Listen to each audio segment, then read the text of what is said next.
Hi everyone, today is July 8th, 2019, 4:15 p.m., 78 degrees Fahrenheit, 27 degrees Celsius. I just got off a Manhattan-bound, well, a Whitehall Street-bound W local train at the front of the car. That will leave me off on 59th Street between 5th and 6th Avenues. And today I'll be doing a walk through Central Park's southern section. So to the right is Central Park South, and to the left is the exit nearest to the Plaza Hotel. You can take either side of the staircase, it doesn't really matter, but the left side leads you off at 6th Avenue and the other side leads you off closer to 5th Avenue.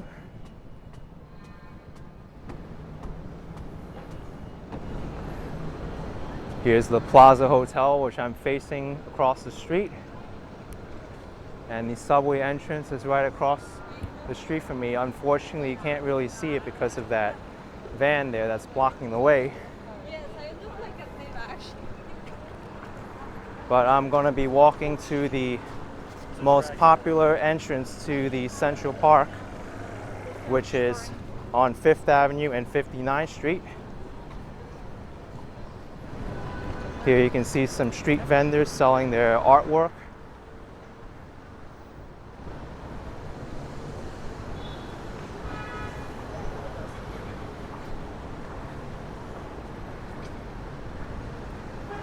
The Apple store is on the southeastern corner of 5th Avenue and 59th Street.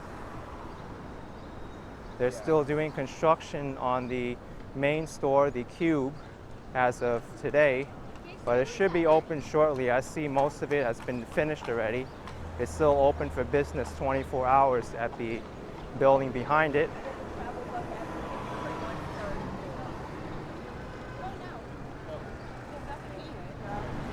It is the summertime, so you'll see a lot of people out here enjoying Central Park.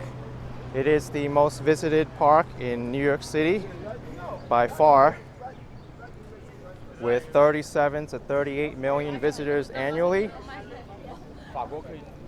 And it's about 2.45 miles long. I'm sorry I can't convert that to kilometers right away. But in terms of acreage, it's a very large park. It's 843 acres.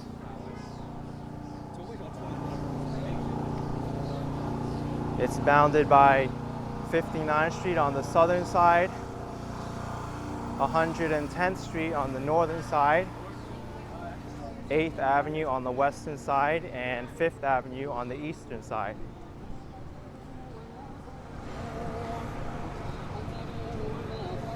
It's actually New York City's 5th largest park, despite it being probably the most well-known. It's behind Flushing Meadow, Coronas Park, Van Cortlandt Park, Staten Island Greenbelt, and Pelham Bay Park. This is where you go if you'd like to get a horse carriage ride. Be aware that they do charge higher prices for their convenience and their service, so be aware of the pricing before you decide to take a ride.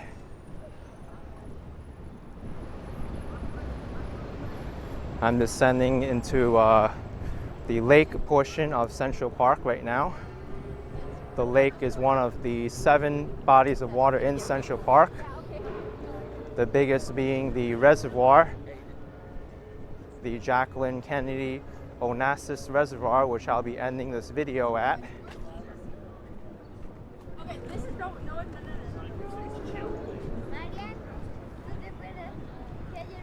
Here's the pond. I don't remember if I said the pond or the lake, but this is the pond and the other one is the lake. The lake is right beside Bethesda Fountain and Terrace.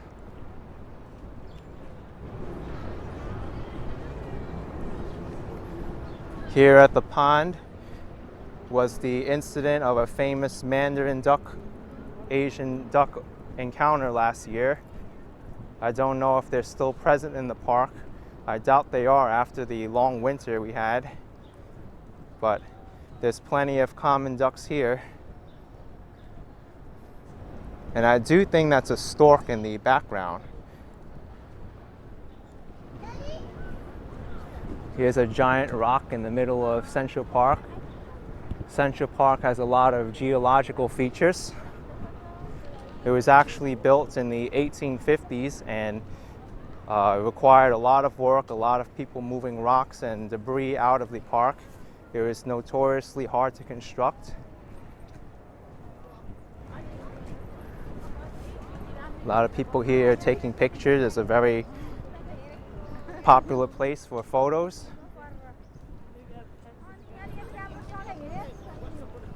But this park came about because of a urban need for some park space, because Manhattan was developing so rapidly.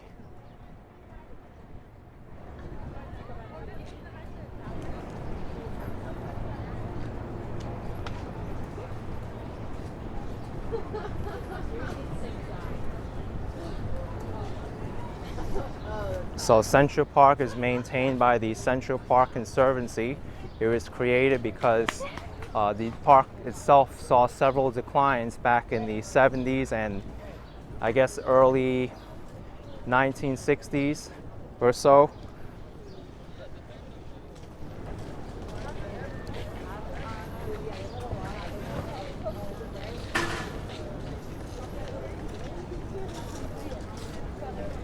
So this park was entirely man-made.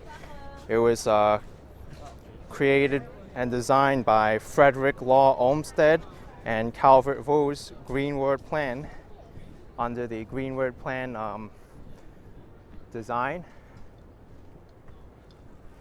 Here you can see many towers off in the distance. You might spot them when I did my 57th Street narrated tour.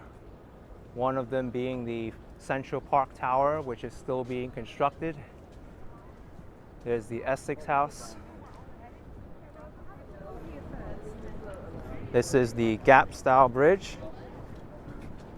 One of the neat features of Central Park are these little stone bridges that go over the waterways. Here you can see the Plaza Hotel in the distance, reminding you that even this is still a park. It's still within New York City, and you're not far away from the city when you're in Central Park.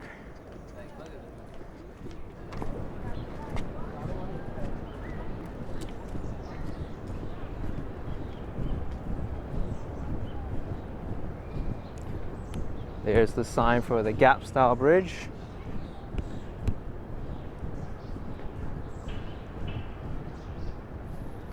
And here's a closer look at the northern edge of the pond. I'm actually going to be walking westward to Columbus Circle, which is on the southwestern corner of the park.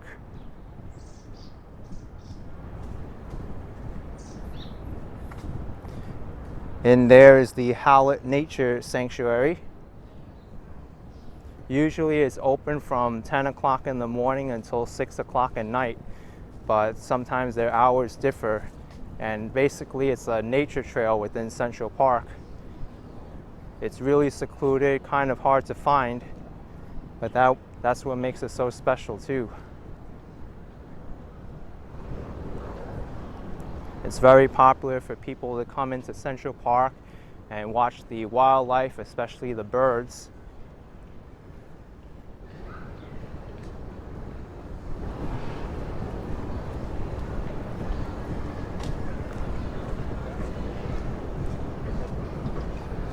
And speaking of bird, here's an American robin just scooting about the dirt here.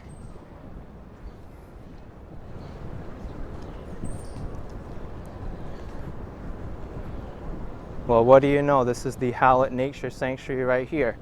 This is the main entrance. The other one was a side entrance. And it's open from 10 a.m. to 30 minutes before sunset. This is kind of a neat little place. You can kind of get a little bit lost in here. There's no more than 20 visitors at a time allowed in here according to the sign.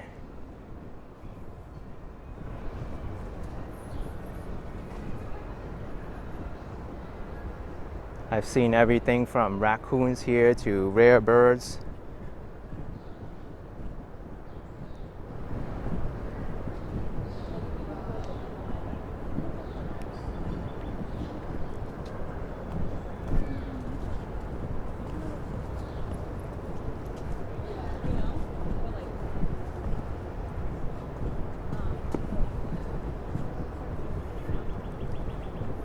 There's a lot of native plants in here, and if you didn't think that you were like in New York City,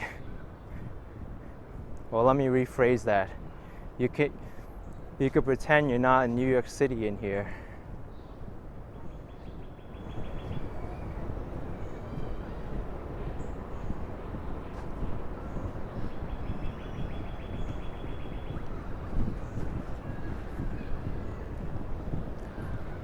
This isn't the only exclusive wooded section in Central Park. Wow, that's a red cardinal, female red cardinal and a male one. Hi there. Can you sing a song for me?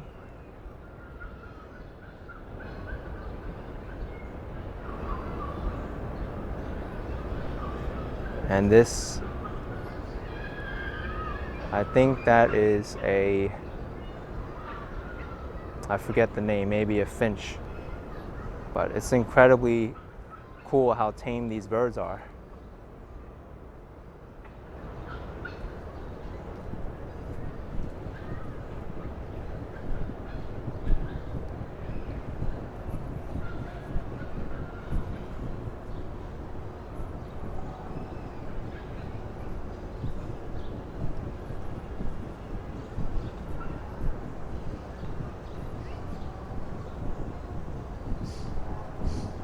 Anyway, I'm going to make my way outside of the nature sanctuary now. There's a lot of small flies there, but that's to be expected in a wild section of Central Park.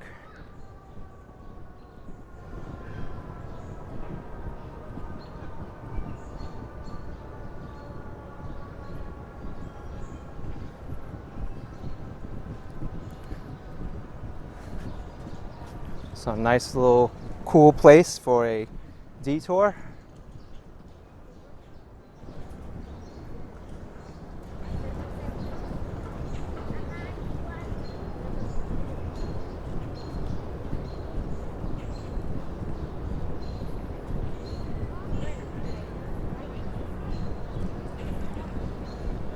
Now I'm going to talk about navigation in Central Park. At many of the main entrances, they do have free maps you could take that will show you where you are in the park and the notable attractions.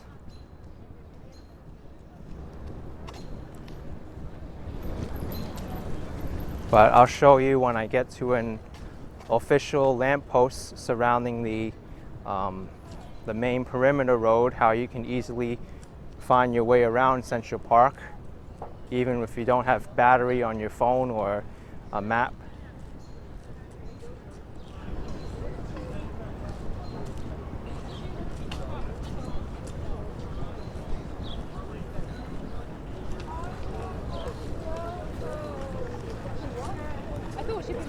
This is the main perimeter road of Central Park. There is a larger perimeter road and a shorter perimeter road. Actually, it's called the short loop and the full loop, but the full loop is about 6 miles long if you were to walk all the way around or cycle all the way around.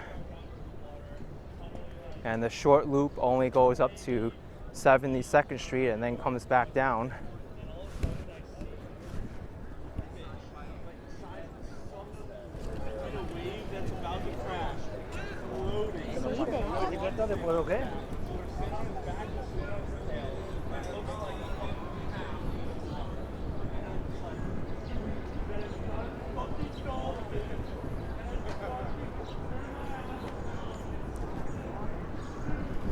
Just make sure when you're crossing the main perimeter road to watch out for any cyclists or people like that going fast. They really should be yielding to the pedestrians. There is a yield sign there. But here's one of the main lampposts that says 6001. The first two numbers represent the number of the street that you're closest to. So 60 means that I'm closest to 60th Street.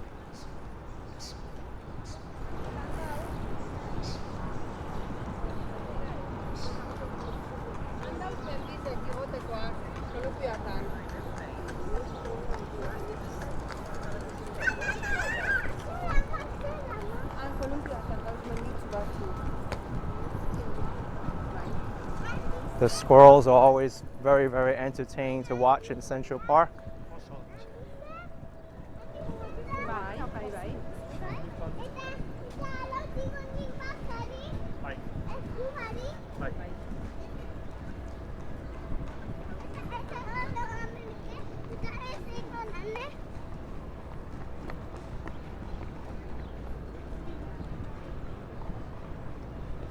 There are numerous public restrooms inside Central Park. That building ahead of me across the lawn is one of them.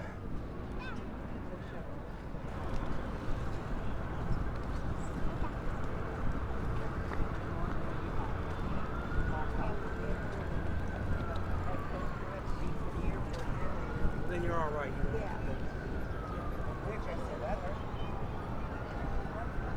So I'll just talk a little bit more about the history of Central Park again. The construction of Central Park wasn't all roses. There was a lot of opposition to the construction of this park, particularly due to the many Irish and African settlers who had villages in the park. The most prominent of them being Seneca Village near 85th Street on the west side. It was almost all forgotten until it was excavated.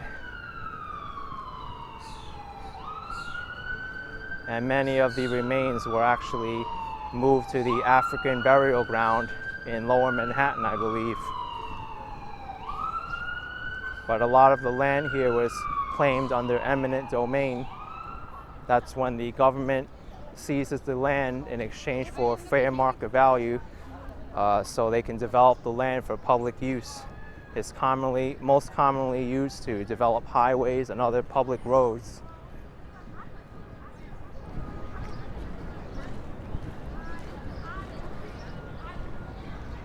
To the right of me is the children's section of Central Park. There's a lot of swings here and playgrounds.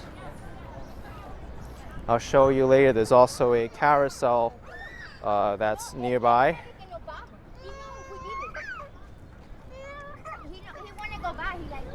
But I do want to do a thorough tour of the southern section of Central Park, and no tour can be complete with the when Central Park's Columbus Circle isn't included.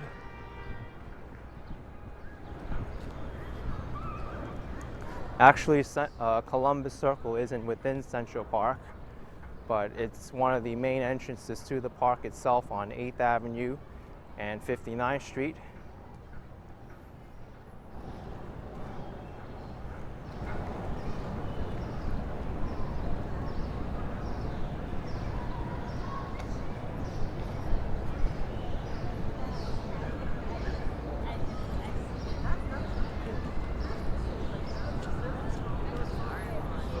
It's amazing that this park was completely man-made. Even some of the sections that you think weren't man-made are all entirely man-made, including all the old structures in the park, and some of these artifacts are like over 300 years old, which I'll show you when I get there.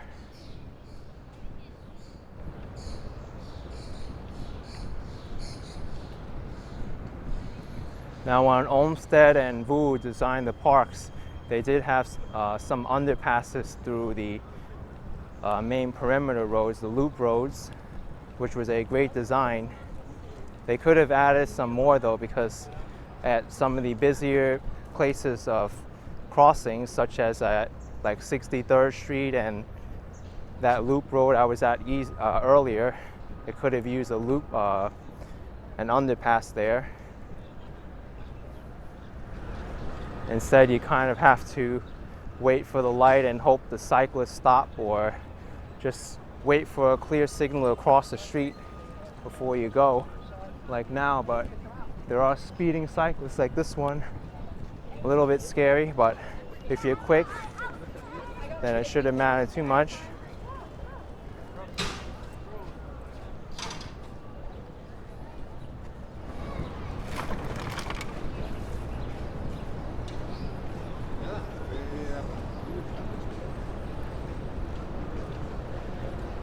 This is the Columbus Circle entrance to Central Park, located at the intersections of 59th Street, 8th Avenue, and Broadway.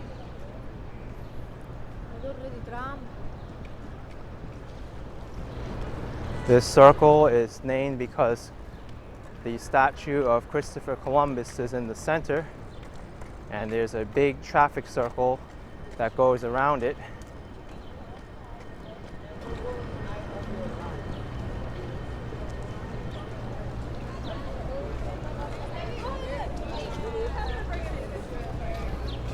Seems like there's a race going on. The New York Road Runners have their shirts on.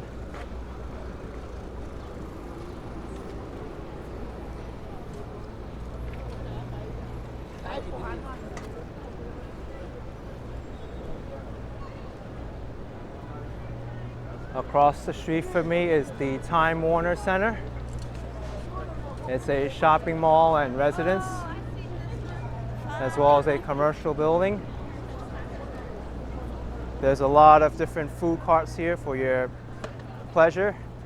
This is the USS Maine monument, notoriously frequented by pigeons who leave all their belongings here. Their unwanted belongings anyway. There's the Trump International Hotel with the globe in the background, the steel globe. But I'll be heading back into the park. There is a subway station at Columbus Circle. It's served by the A, B, C, D, and 1 trains.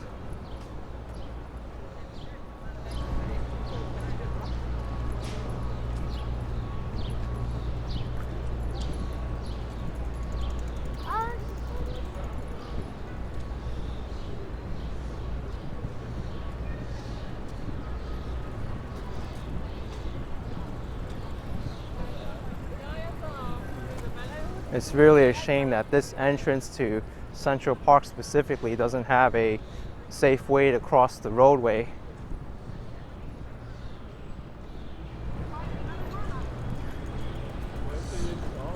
Most people are usually respectful to each other and yield to the pedestrians who have the light, but you always got to be careful. Cars and other motor vehicles are not allowed on the loop roads, with the exception of the official vehicles such as Parks Department vehicles and the emergency services.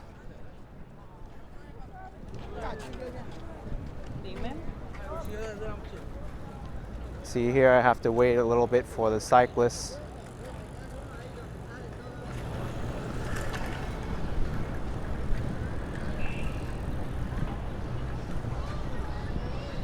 So you see there's the map for all the attractions. But I want to bring you to the Carousel, which I was talking to you earlier, and a New York legend called the Rat Rock. Officially, it's called the Umpire Rock, but it's called Rat Rock because it's a term that was given by New Yorkers because they assume that it's a place that harbors rats, I guess.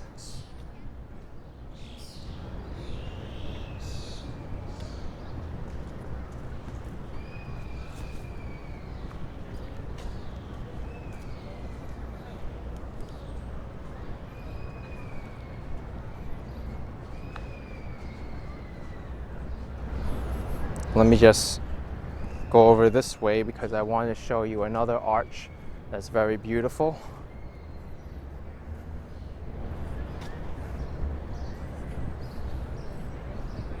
This is the Greyshot Arch.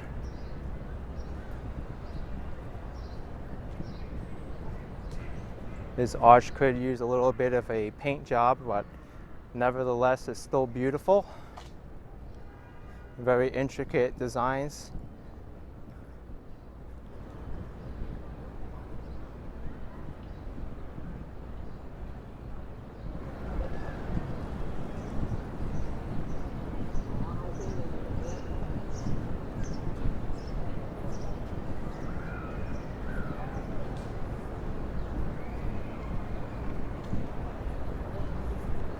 So here's the baseball fields, and this right here is Umpire Rock,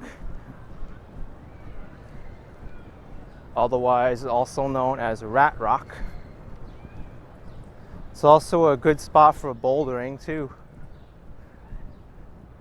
People do rock climbing over there. If you go over to the back side of the rock, you can see chalk marks. Maybe I'll do that when I get over there.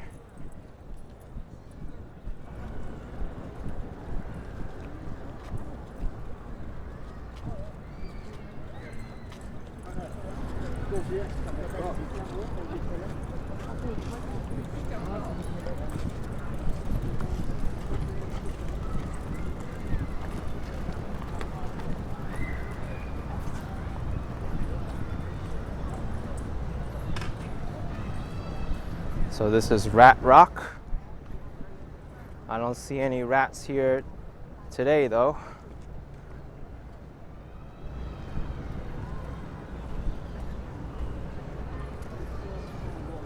If you want a great picture, let me direct you to the view on the right side over here. You can get some nice angles here with the Plaza Hotel and some of the skyscrapers, along with the trees of Central Park and the playground if you desire.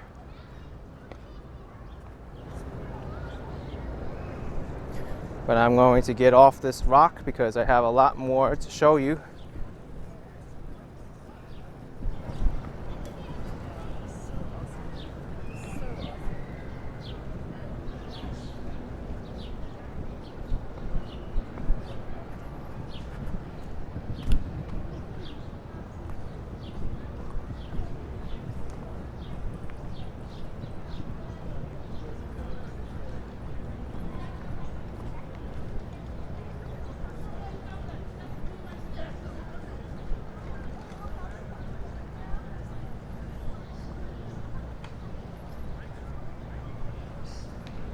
Here's the bouldering spot I was telling you about.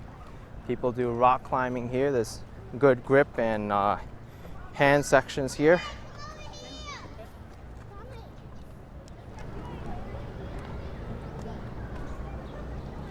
I think I'll just go for it and descend this way, even though it's a little bit steep.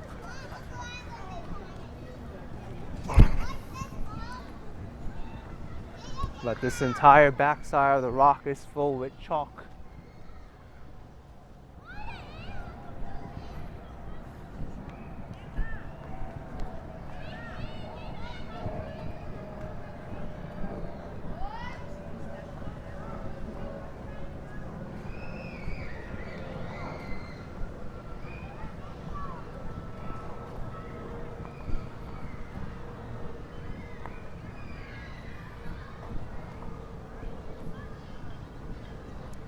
I forgot to mention that I did do full walkthroughs of Central Park through the spring, summer, fall, and winter seasons. If you like to check those out, I have non-narrated videos on my channel.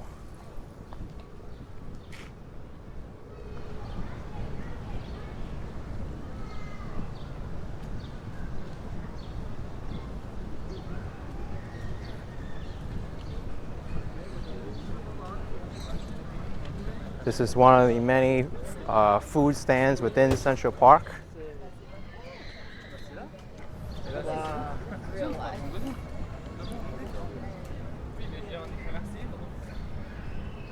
Just be aware of the prices. I did see that the hot dog costed $3 and one of the ice cream bars was $4, just to give you a reasonable expectation of the prices.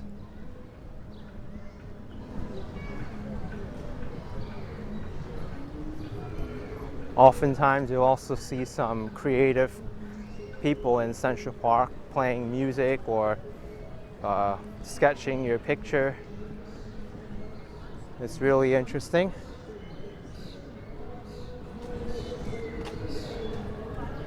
There's a musician underneath the arch there.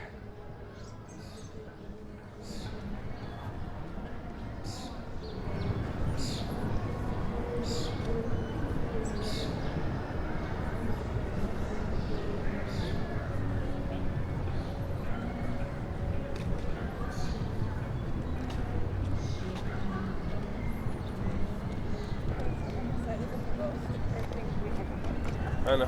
Once I get to the carousel, I'm going to turn right again and lead you to the Central Park Zoo. I feel that many of the tourists go to Central Park just to visit the zoo, but there's many more to Central Park than the zoo itself.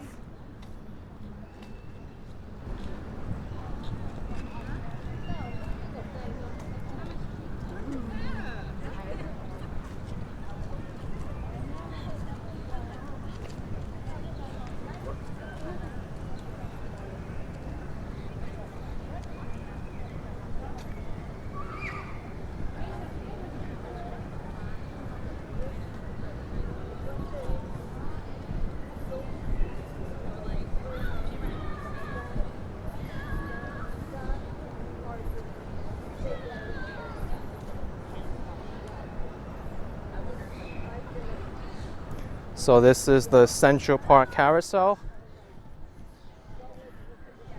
It's near 65th Street at Central Park.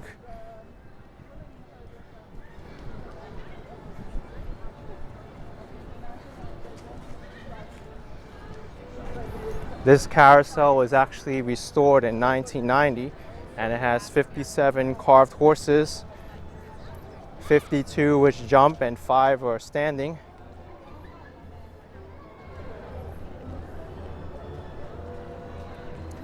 One ride is $3.25.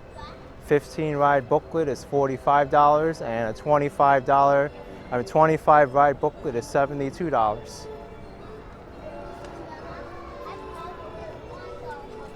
And it's cash only too. Just an FYI.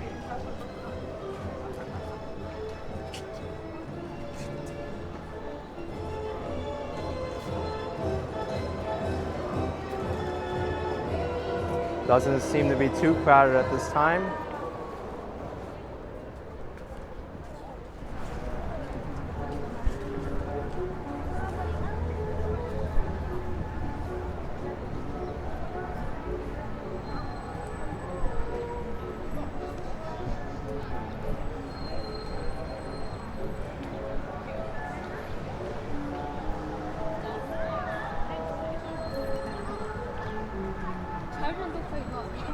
No, get rid of it.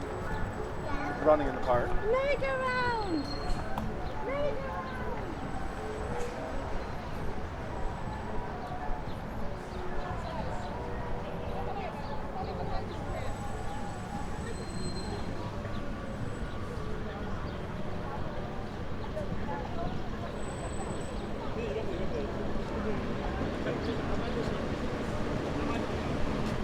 I am going to make a slight detour because I want to show you something cool in the park that actually predates the park itself.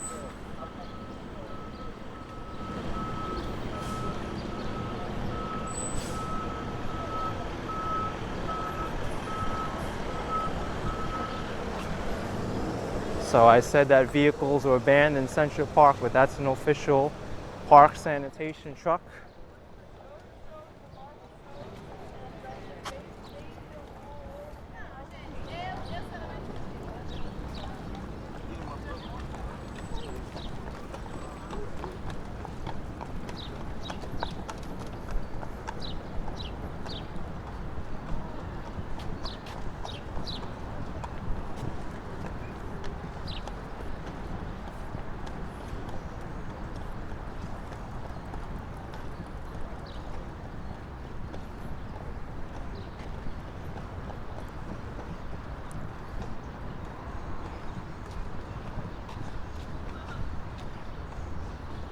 So Central Park, as I mentioned before, was actually developed due to a lot of land claimed by eminent domain.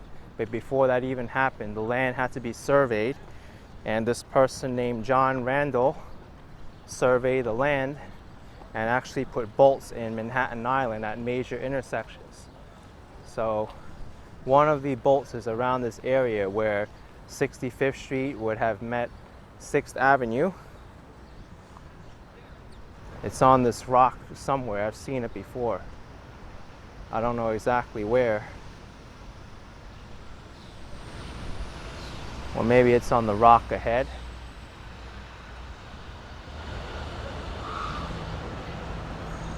Maybe this is the rock, I'm not sure.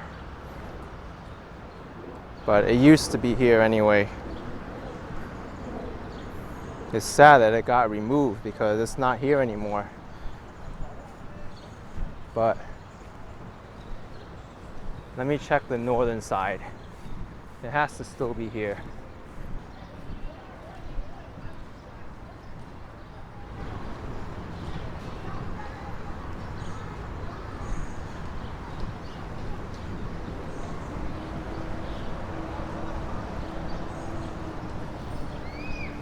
I can't believe that someone would have defaced it.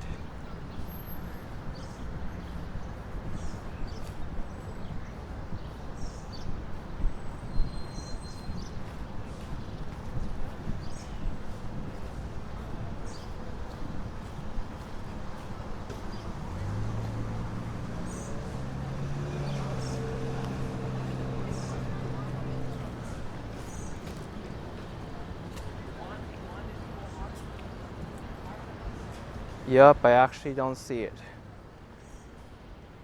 So maybe it was removed, but that's pretty sad.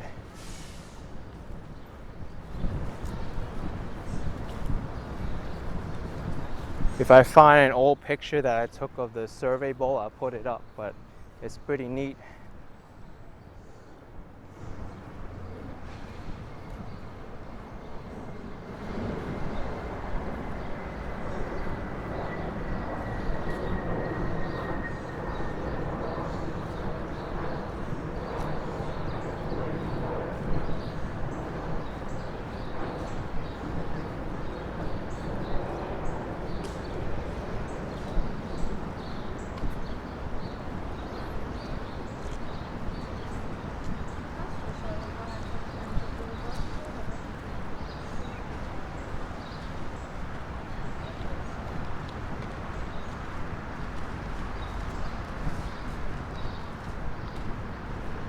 So I'm headed into the eastern section of Central Park.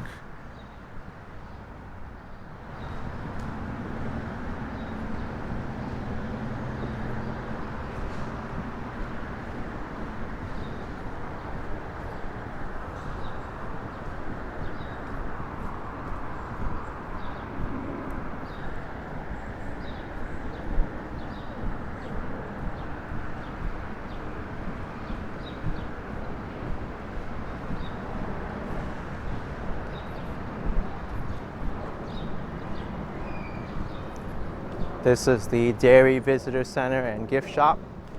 You can get many Central Park themed gifts here.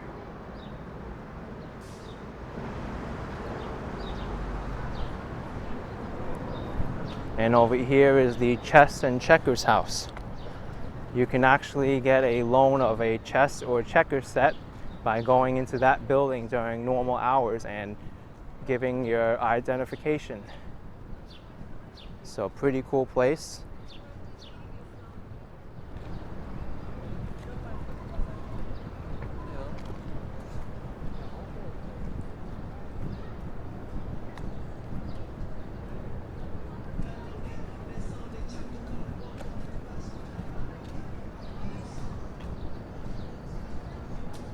So the chess and checkers house.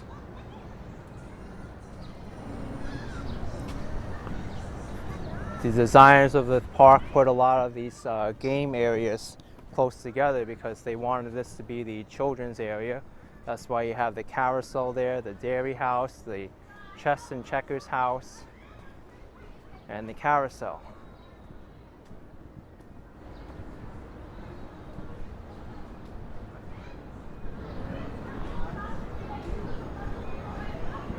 There's actually people playing chess right now. I won't bother them.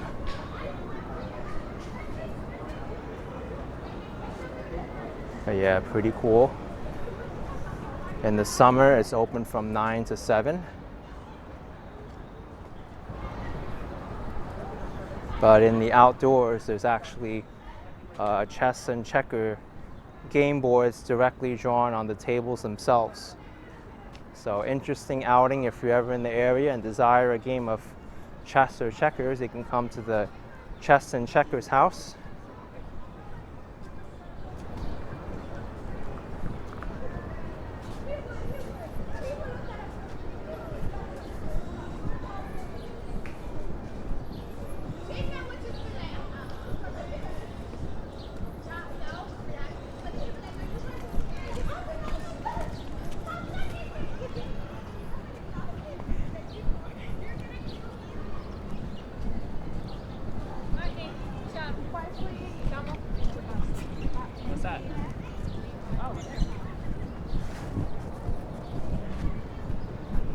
So I'm actually going to take you onto the site of the Wollman Rink, which is an ice skating rink in the winter time.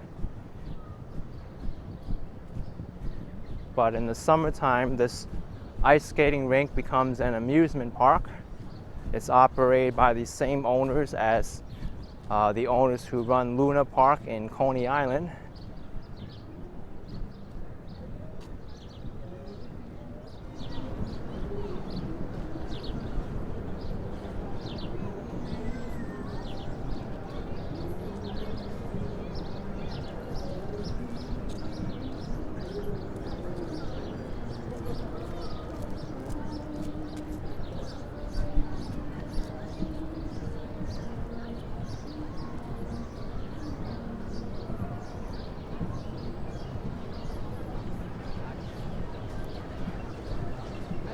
This is the Wollman Rink, right now turned amusement park for the summertime.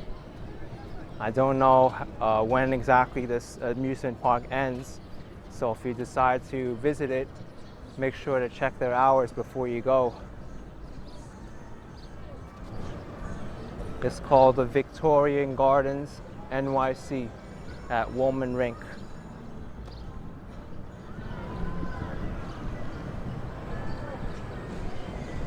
But nice little spot for pictures also if you want to get some color in your shots.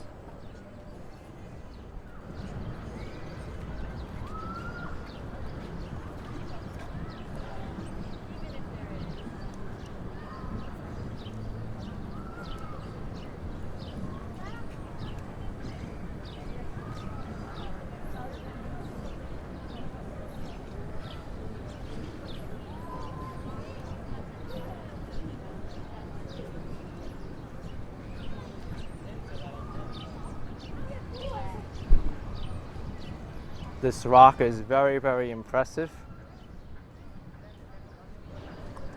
I see many people just come here to lounge on this rock. I won't be doing that, but instead I'll be taking the staircase and crossing over onto the east side of the rock, or the east side of the park actually.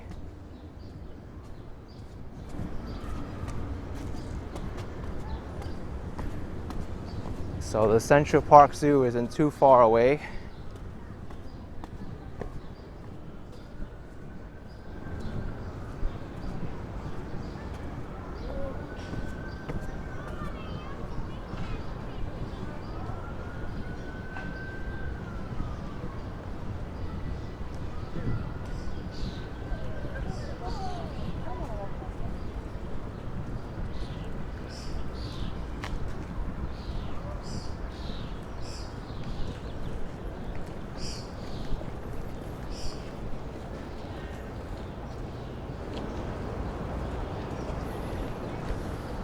I will have to come around to the north side because there's no way to descend on the right side here.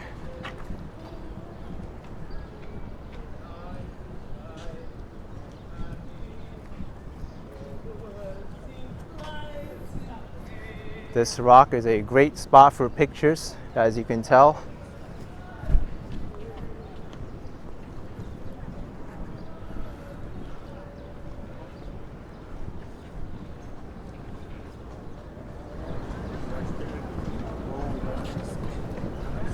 Right now I'm looking at Midtown Manhattan and Billionaires Row.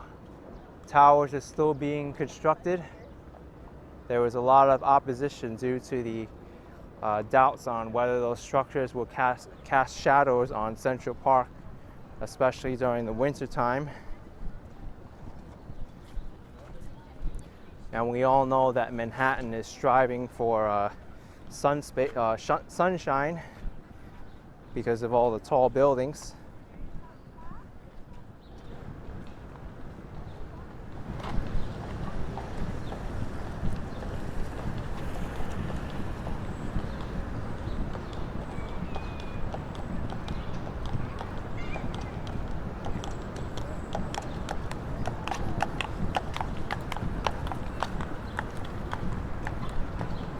Okay, I do see an opening to the east side of the park, so I'm going to take it.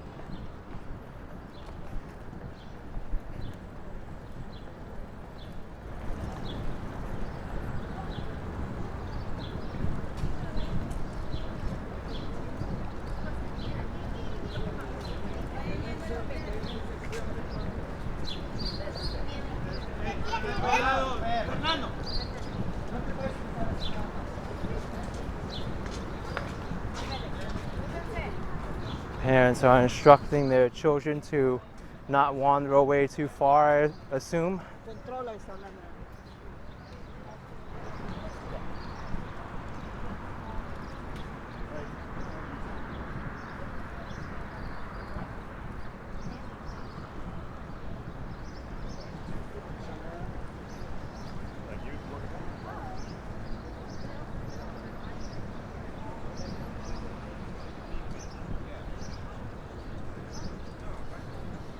I forgot how hard it is to get to the eastern side of Central Park unless you already start there.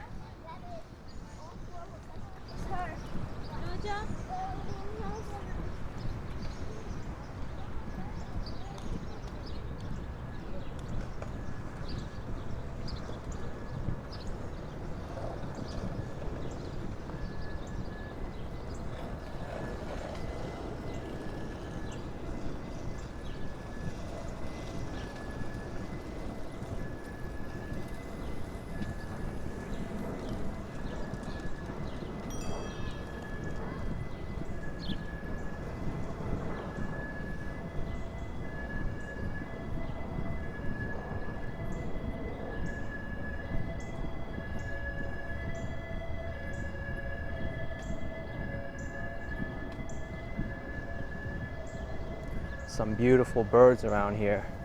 Lots of different colors and species.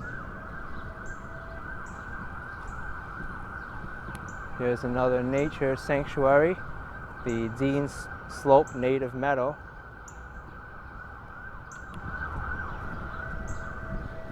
I'm still trying to make my way to the Central Park Zoo.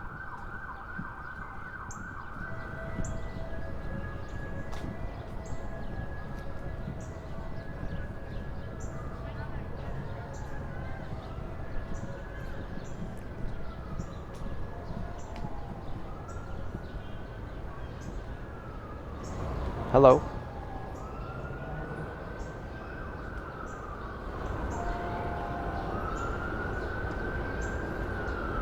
Definitely not camera shy.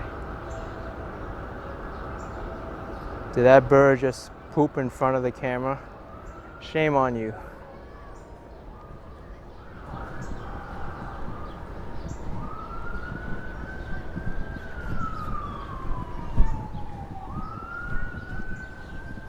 Well, time to get away from the pooping birds because obviously they don't like us.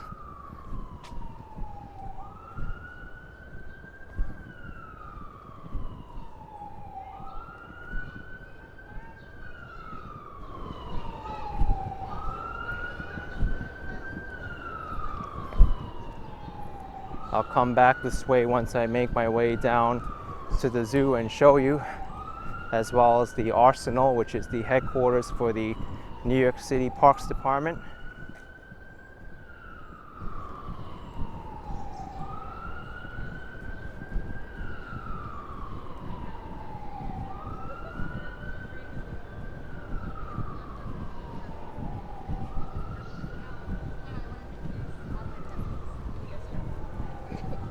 Yeah.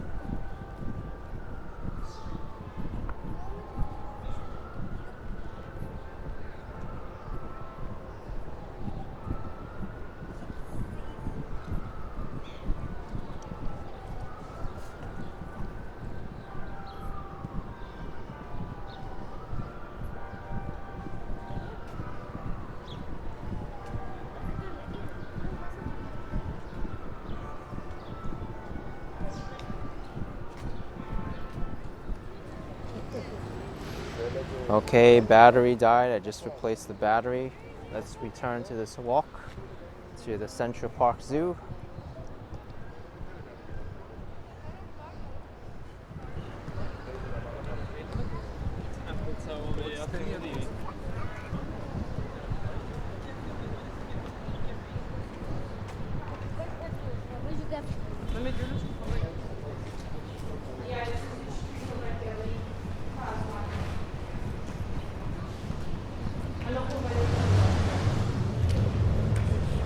Unfortunately, we came too late and I think most of the zoo is closed already, but this is the children's zoo for the Central Park Zoo. You can feed lots of animals here. I believe the admission for the main zoo doesn't include the tickets to the children's zoo, so it's an additional fee if you'd like to attend the children's zoo.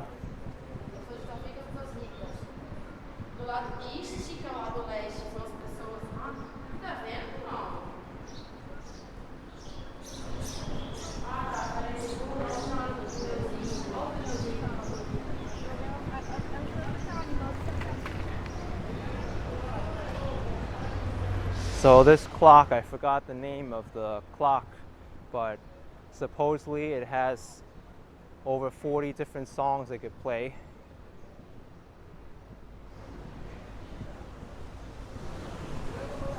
I think it's the George Delacorte clock now that I read it. Oh my gosh, so many flies. Everyone's just amazed by this black squirrel here. It's so tame. Maybe I'll give the squirrel a visit too.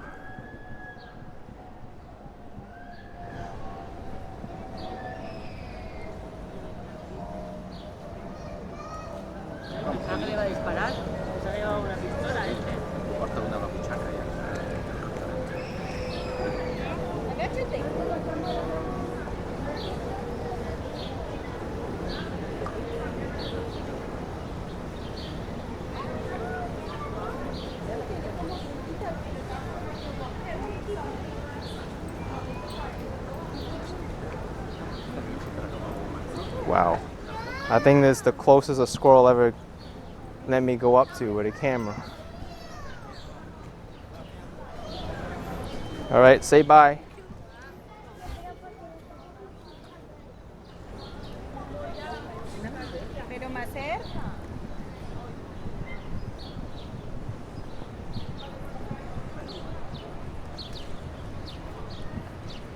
You might have just gotten some glimpse of Central Park seals in the middle.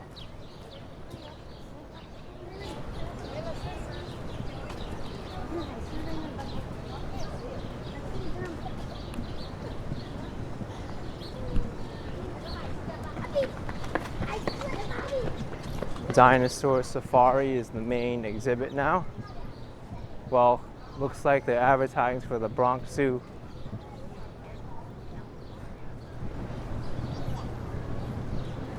If you want to get tickets for the zoo, the tickets are on the left-hand side and the entrance to the zoo is on the right. But I'm going to turn my camera to this building here, which is the Arsenal building. It's the headquarters for the New York City Parks Department.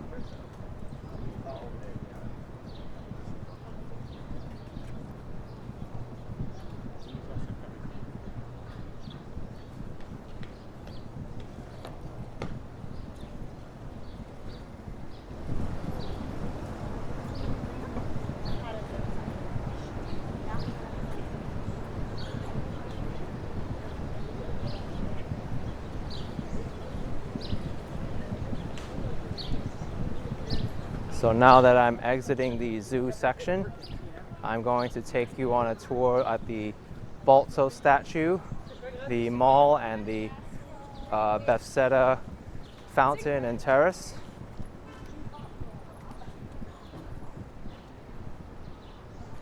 And the Alice in Wonderland sculpture, Strawberry Fields, Cherry Hill, the Bow Bridge, and the Ramble, as well as Belvedere Castle and Shakespeare Garden. I may be missing some, but that's what I can remember off the top of my head right now.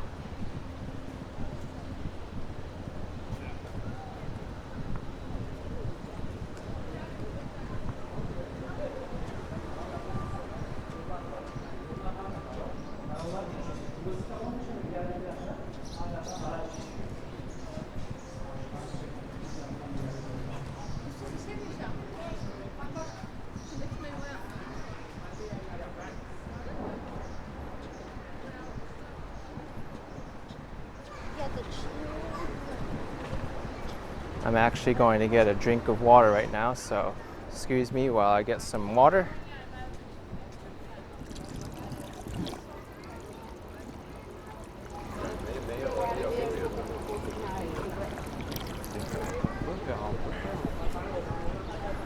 Okay, that water was very refreshing. And now I can talk without my mouth being dried up.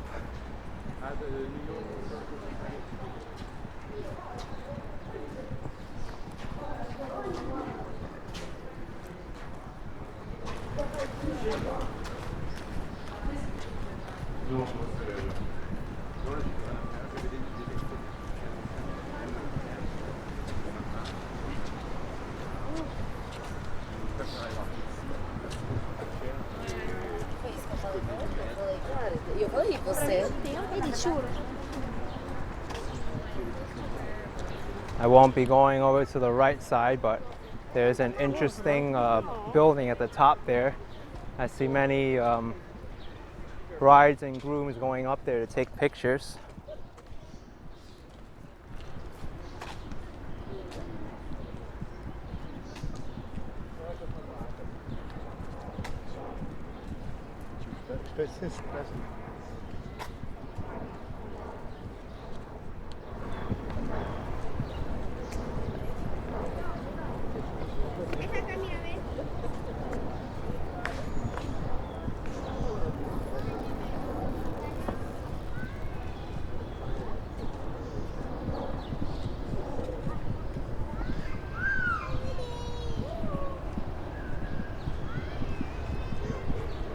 I can't believe I walked for an hour in Central Park already, and I still haven't gone past 65th Street.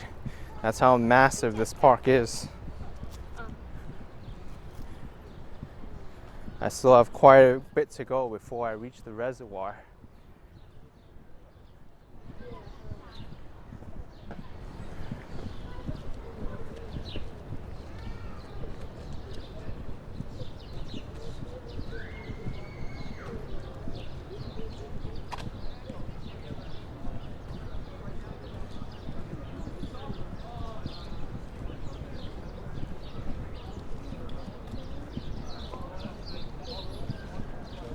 This is the Balto statue in reference to Balto, the Alaskan sled dog, who helped survivors through the treacherous winters of Alaska and conditions. I'm going underneath the Willowdale Arch over to the Central Park right now.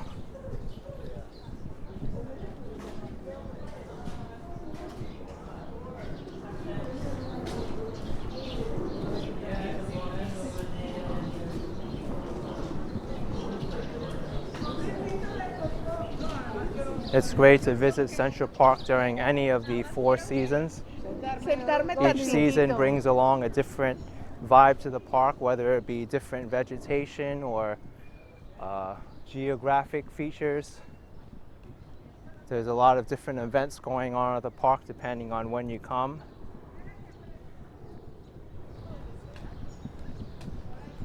During the summertime especially, there's a lot of musical festivals that happen within Central Park. The most notable being the Summer Stage.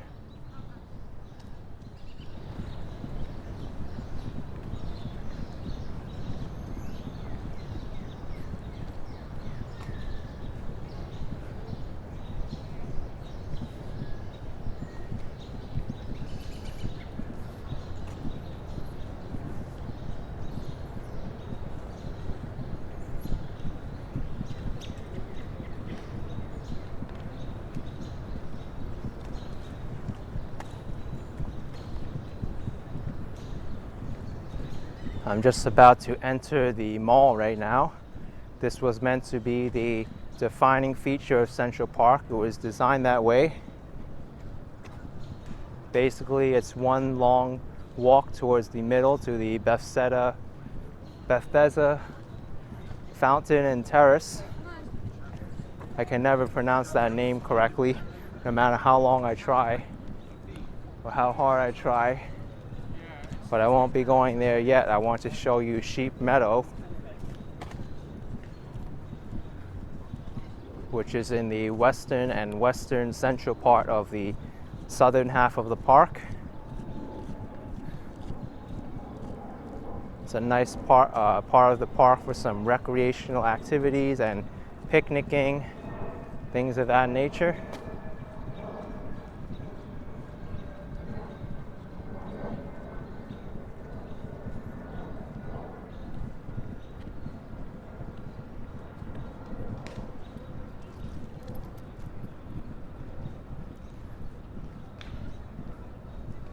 I don't want to walk too far because I still have a lot of ground to cover, but that's sheep meadow from a distance. It's called sheep meadow because back in the day, a lot of sheep were raised on this meadow, on this part of land, so they decided to call it sheep meadow. You would have never thought that New York used to be an agricultural society, but much of Manhattan was developed on the lower part of Manhattan and South Manhattan and Midtown, and most of the northern parts of Manhattan were all farmland.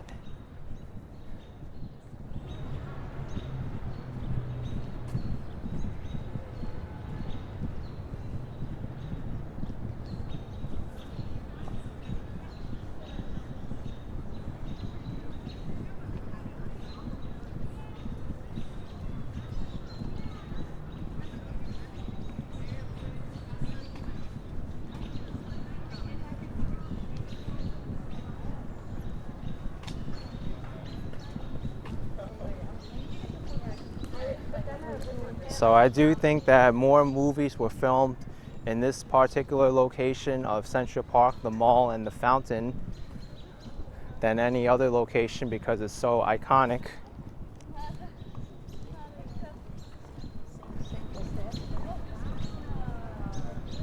It's a lot of interesting artists here.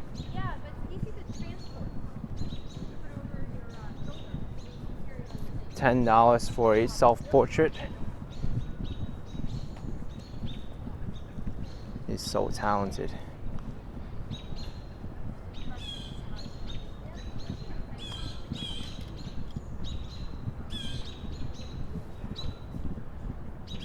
I hear some blue jays up in the trees.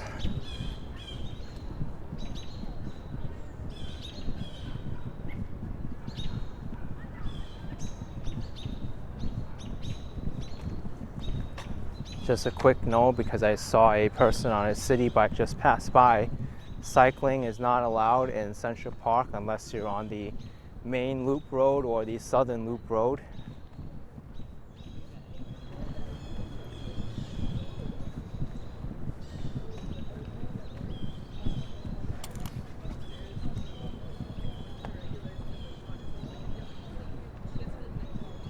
It's amazing what the change of a season will do for Central Park.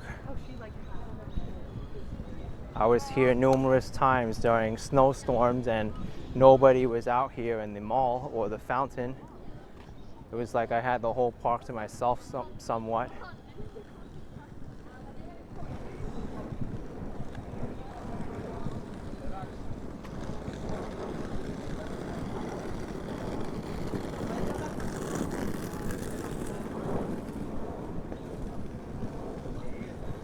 There's some very iconic posters there and portraits.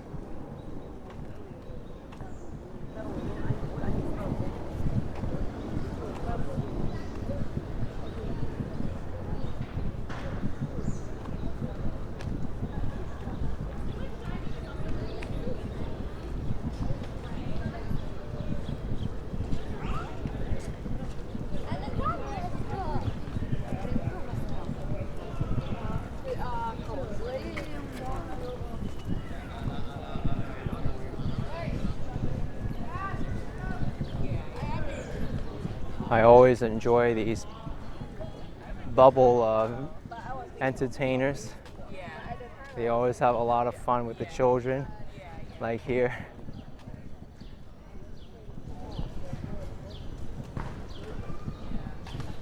They do run on tips though, so if you enjoy their work, make sure to give them some appreciation with a donation. This is the Central Park bandshell in the middle of the mall. Sometimes it's used for musical events.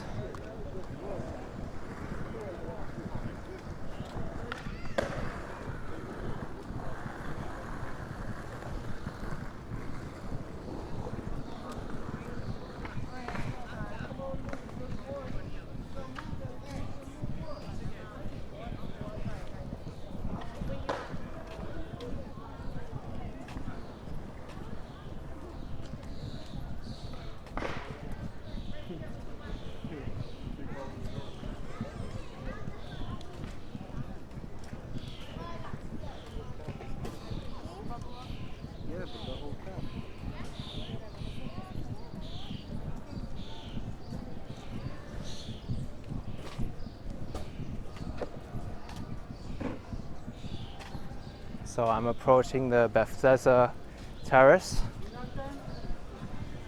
I just wanted to show you a cool feature on these pillars here. We've got a witch here with a pumpkin, an owl, and a book.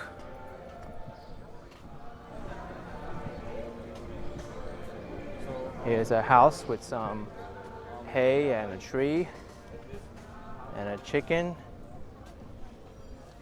and I don't know what that's supposed to be.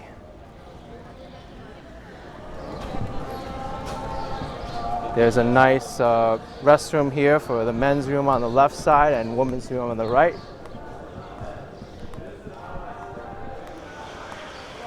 I'm actually going to avoid going in there because I don't want to get hit with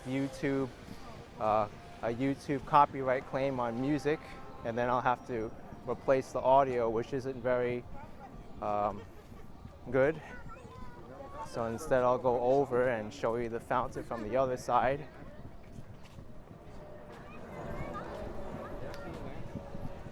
You can visit the underneath of the Bethesda Terrace through my other videos.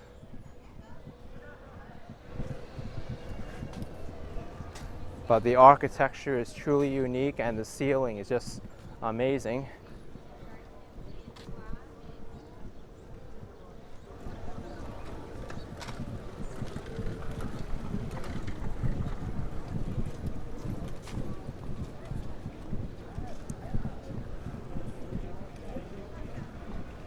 This is the spot you see in all the movies. The fountain with its running water and the lake with all the rowboats. You can rent the rowboats to the upper right of the direction of the camera. And it's actually a very pleasant thing to do. You can get great pictures in the middle of the lake and have some fun.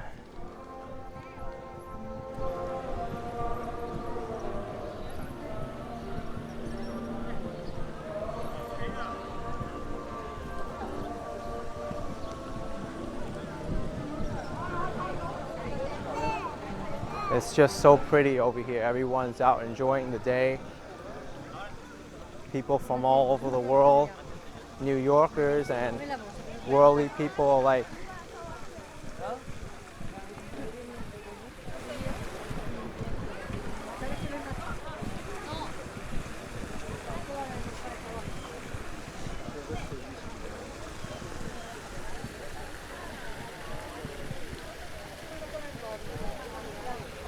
So here I'm going to do something different since it's very hard to get from one side of the park to the other. I'm going to go up to the Alice in Wonderland statue, show you that, and then come back around and go over to the west side to show you Cherry Hill and Strawberry Fields. And then I'll go over the Bow Bridge into the Ramble. It's a lot of walking to do in this short video. I wouldn't say short, but in one park.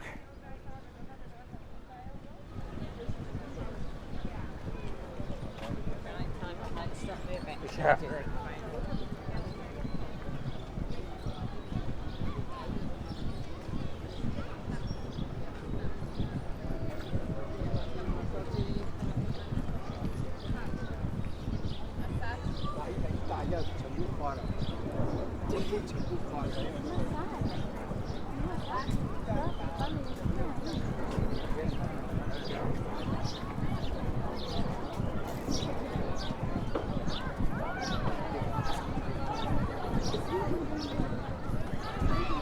This is the Loeb Boathouse where you rent all the rowboats.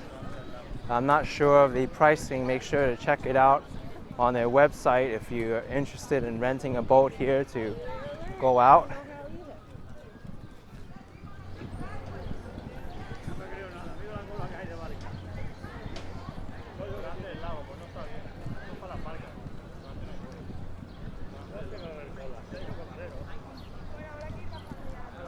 Wow, it's actually very busy and it's cash only too. I'm going to pass on through the Trefoil Arch. Very fitting name because it's overgrown with vegetation.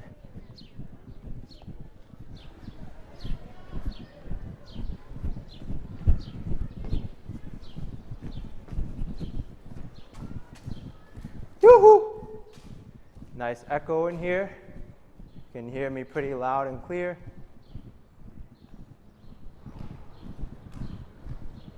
Some of the brickwork looks a little bit loose though.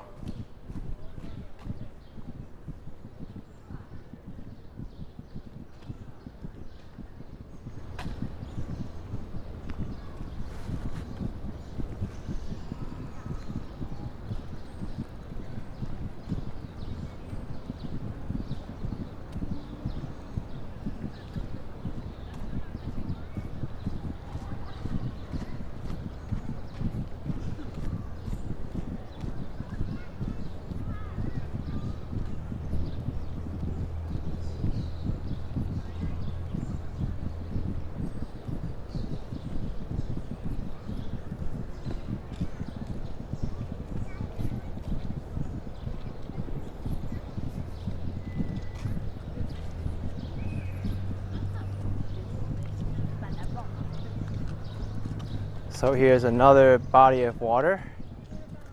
This is actually the modal sailboat lake, I guess, or water. You could actually rent model sailboats here and sail them all around this lake at the structure across the street, across the water from me. It's also a good place to eat. There's also a stand here for the ⁴ ⁷ No wonder why I had trouble remembering the name of this body of water. It's just called Conservatory Water.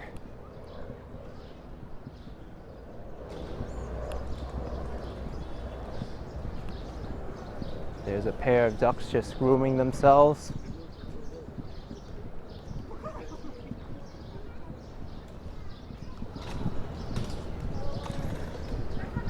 I believe to rent the sailboat is only $12.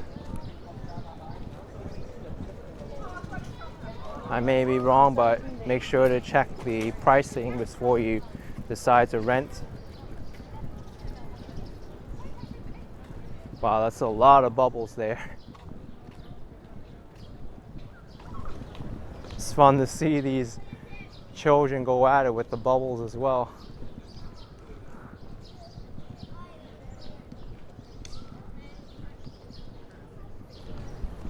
That's the Hans Christian Andersen statue. I don't know the background of that man, but I assume he is very famous with the children because there is a storytelling hour sign there.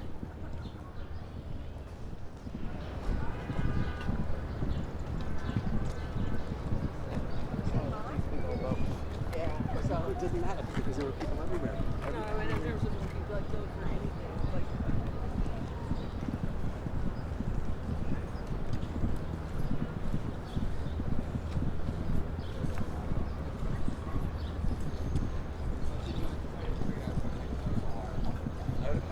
No, Jordan was telling me, she's like, I go where the kids were supposed to go.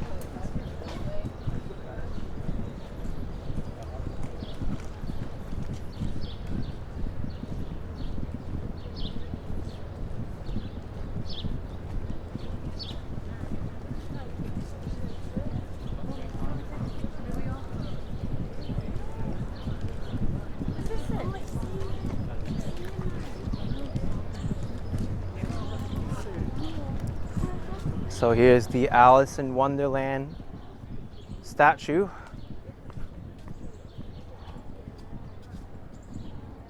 You can easily miss it if you decide to venture off to Strawberry Fields or the Ramble, but it's very popular with the kids and the children. Got Alice there, the Mad Hatter, the rabbit.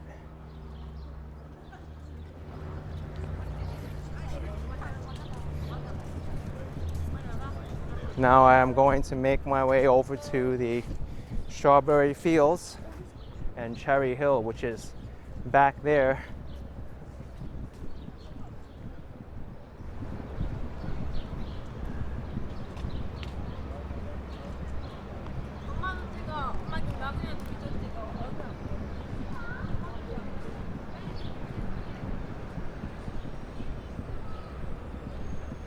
Fun fact, there is a peregrine falcon somewhere over there. It's a very famous peregrine falcon.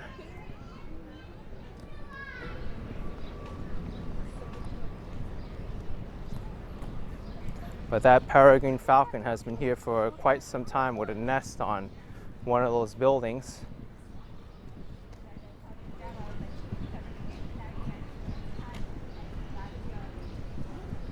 I do believe his name is Pale Male, and they're raising the nest there with many hatchlings, but then again, I read that about a year ago, so maybe they're all grown up now. But make sure that that you check their website or their whereabouts before you come here. Otherwise, you might be disappointed if there's no peregrine falcons to be seen. You might kill me and I just want to eat.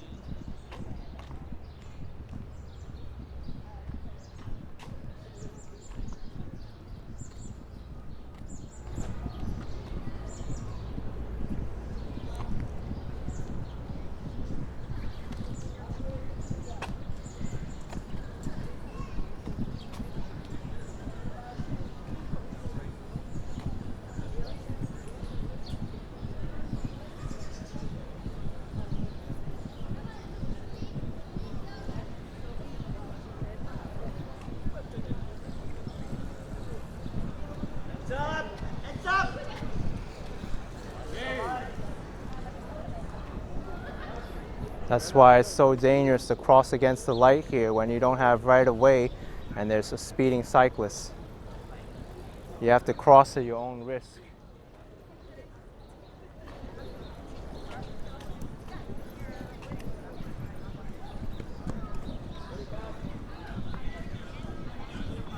Back right. This is the Loeb Boathouse. There's also restrooms over here if you need them.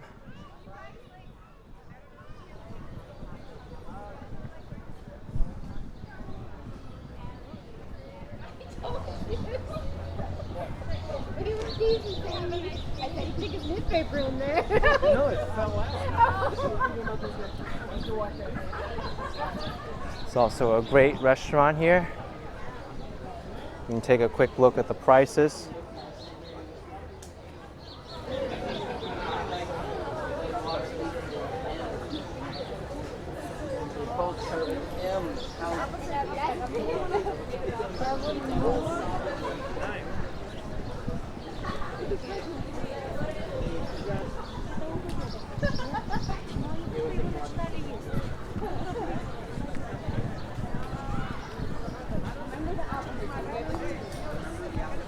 So I did read that 1 hour rental is $15 and you do need a $20 deposit.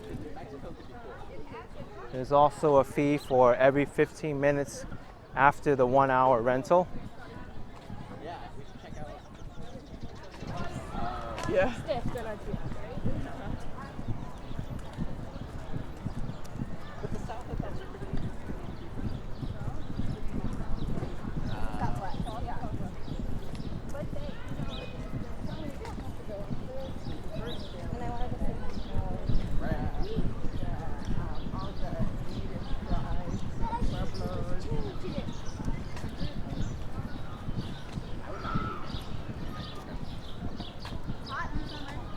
It's an American robin.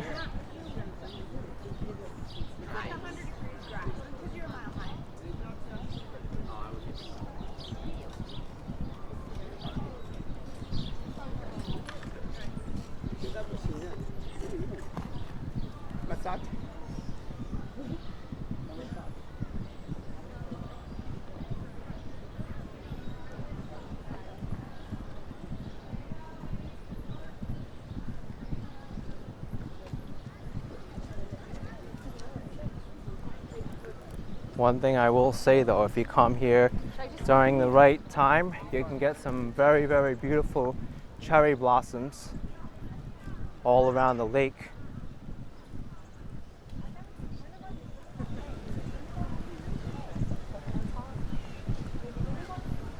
Tourist trap to my left.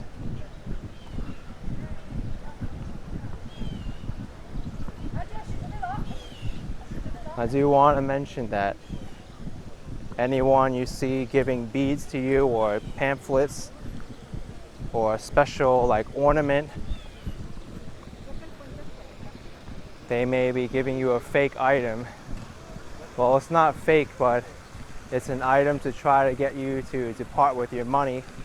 They'll say they're from a Buddhist organization trying to build their temple, but they're actually fake, so don't give them any money.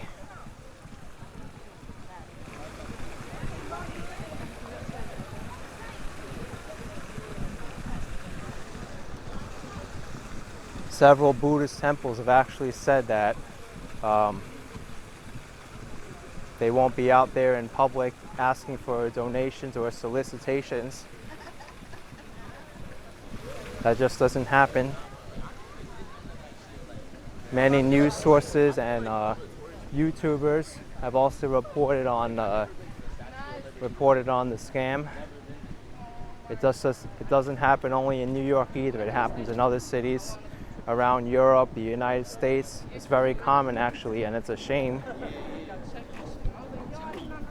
The fountain. No. I like history. That's my favorite. That has me too. History and science and defense. To the left of me is Cherry Hill. You have a lot of cherry blossoms there. Someone's doing a photo shoot, I believe. Very cool. This is called a swamp white oak tree.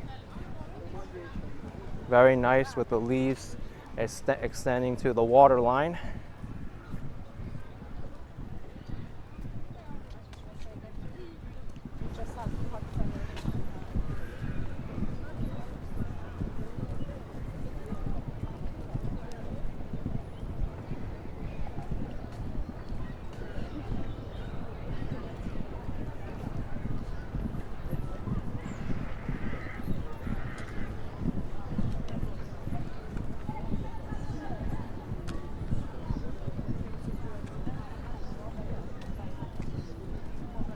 See a lot of people here relaxing on the lake.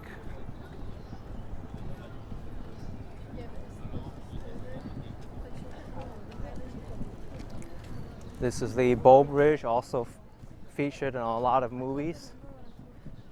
It's a great place for couples to hang out and take pictures. It's very common to have photo shoots here.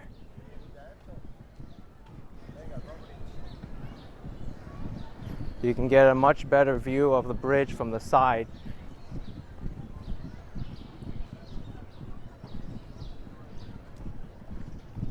Right there is where you want to be with a zoom lens, and you get a perfect angle on the Bow Bridge.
It's a nice pathway that goes off to the side.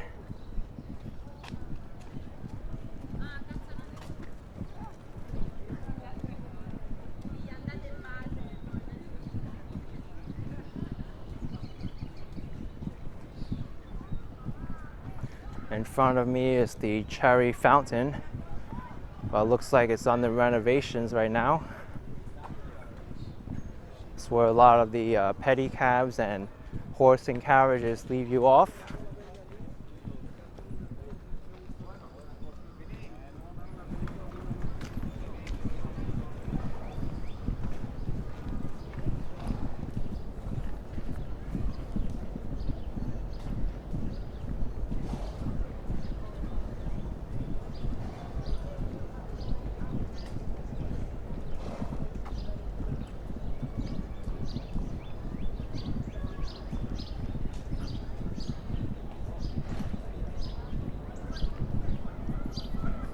If you're coming to Central Park to visit, don't do what I'm doing and visit all the locations if you're pressed on time. Make sure to visit only the ones that you want to visit, so you have time to visit other things of your choosing. Just by seeing me walk from the east side to the west side, because I want to see the Alice in Wonderland statue and also the strawberry fields, it's taking me a long time to walk across town. Plus I have to walk back over the Bow Bridge just to get back to the Ramble.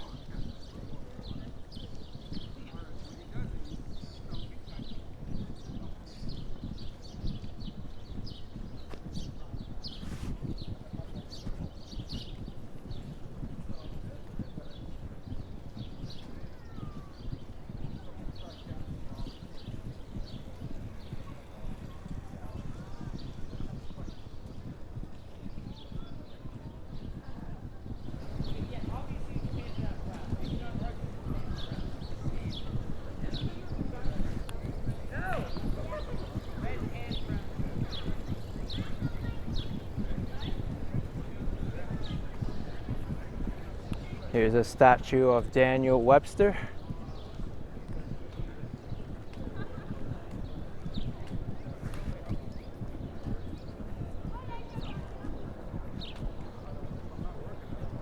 I'm just about at Strawberry Fields right now.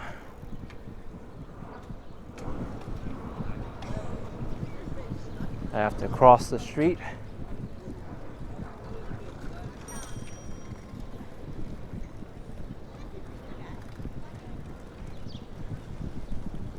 across the road rather. Thank you.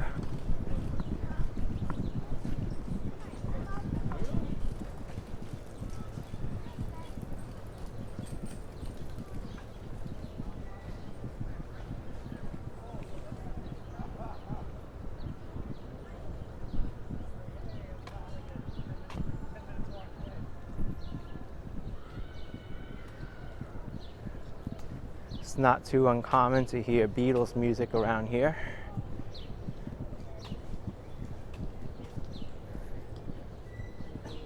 Strawberry Fields was memorialized after the late Beatle John Legend was tragically murdered at the Dakota on 72nd Street and 8th Avenue.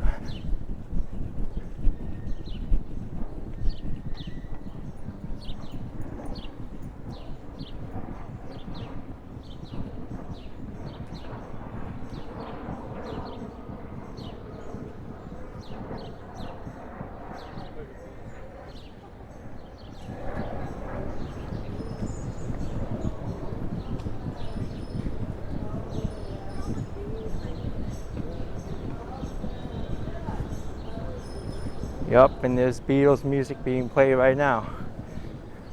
But this is the Imagine Mosaic.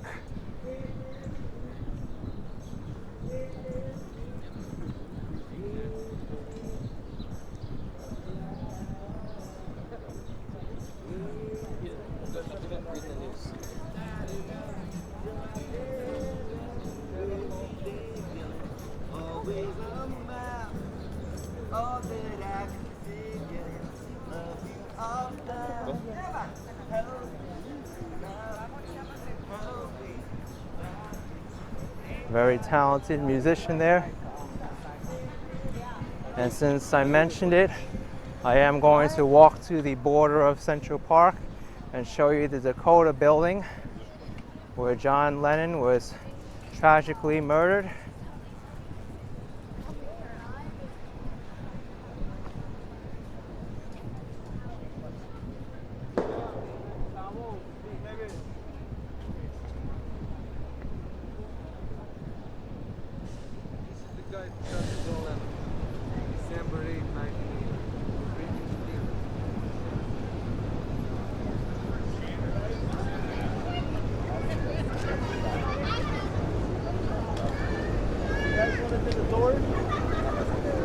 So it's in this building that John Lennon walked out of and he was murdered.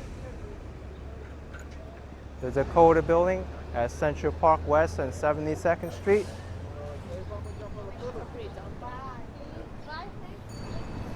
Here's the lamppost if you're ever lost. 7201 means I'm closest to 72nd Street. No surprise there because I just saw it. But now I have to make the long walk back to the Bow Bridge and across the bridge into the Ramble. Exactly, yeah. So I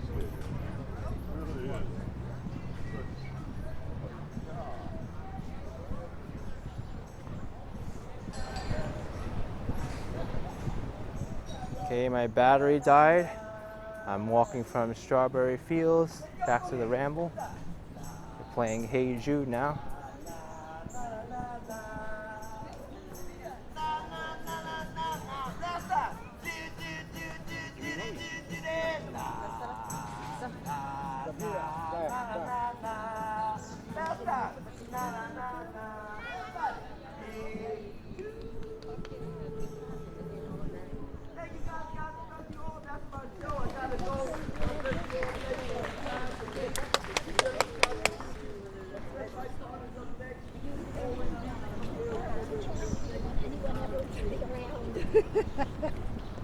Or a what? Vous avez encore raison, je sais pas qui c'est le parc qui a été nommé après.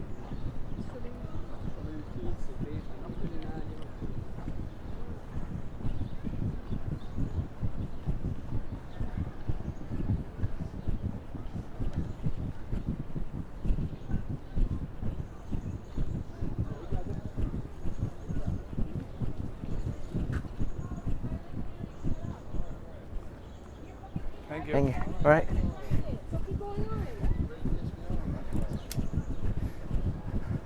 So it's pretty nice to always hear some music played by some talented performers.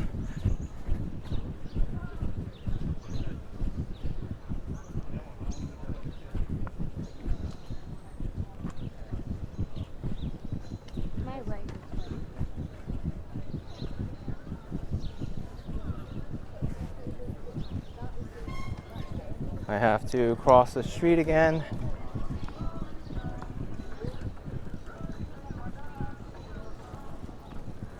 It's yellow. I mean, red light for them. Possiamo andarci in bici, no? No, guidando la bici no, dobbiamo camminare.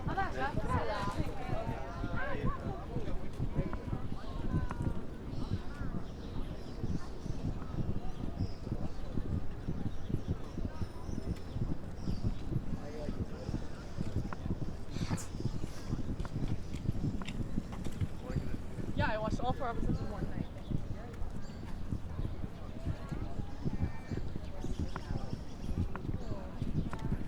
As you can tell, Central Park is absolutely huge. I would have done the whole park in one setting, but it's just going to take too long. Just walking from one end of the park to the other without visiting any of the other attractions in between takes around 2 hours. And I've already walked more than 2 hours in the southern half of the park.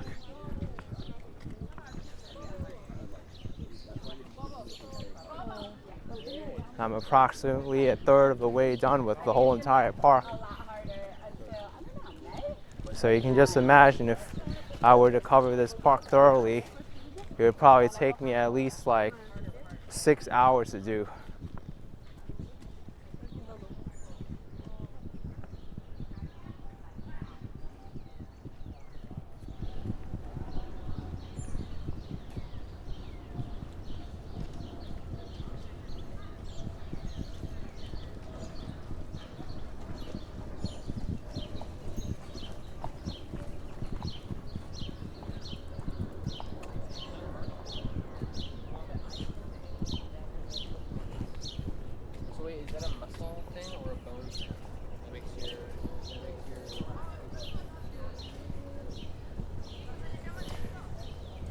I think actually I'll end this walk at the Belvedere Castle and not the Reservoir as I originally stated, because this is just taking way too long.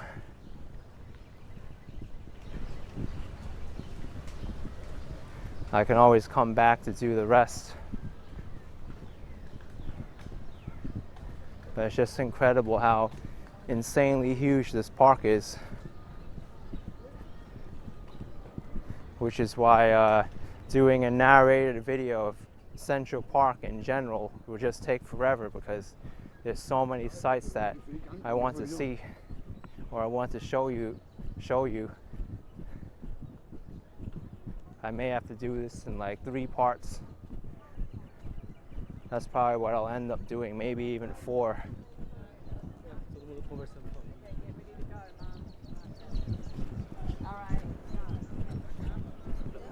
So there's the Bow Bridge.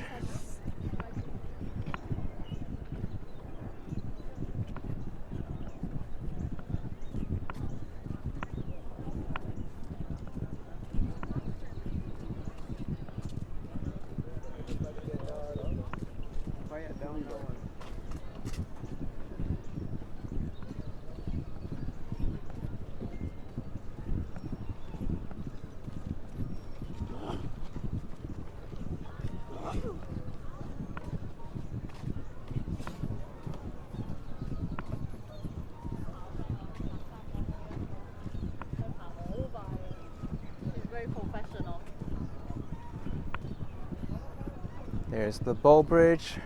Nice lighting at this time of day.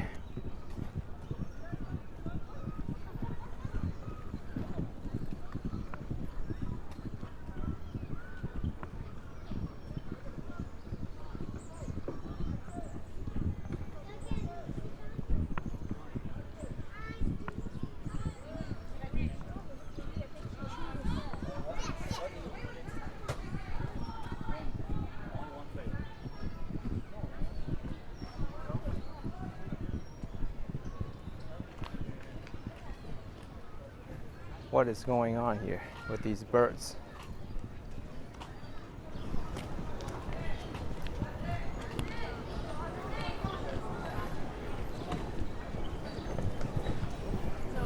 The elusive jumping picture. Very hard to get on camera unless you're constantly holding the shutter button down. Actually, that's a smart idea. They're using a GoPro as well. Easier to get a still picture from the video than it is to try to get a picture.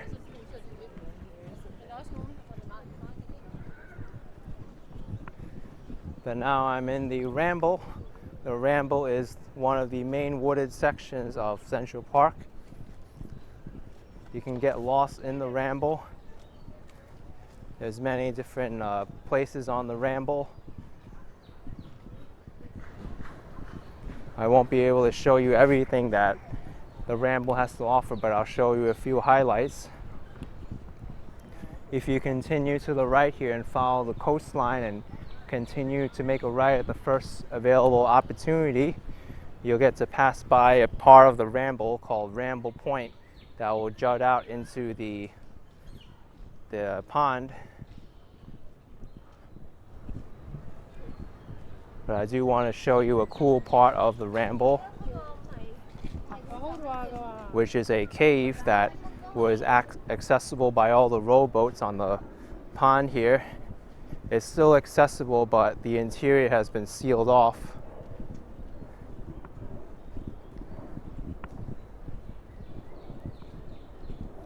There's other cool spots in the Ramble, such as the feeding area for the birds.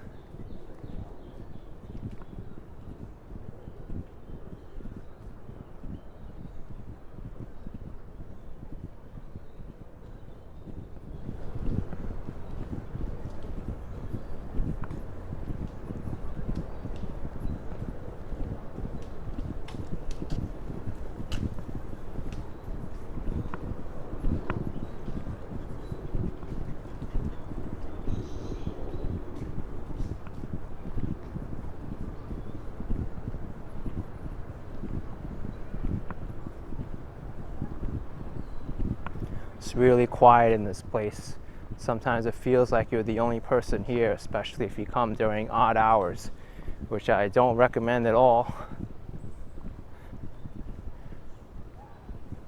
There is lighting, but I feel that it isn't adequate enough at nighttime, even though Central Park officially closes at 2 a.m. in the morning.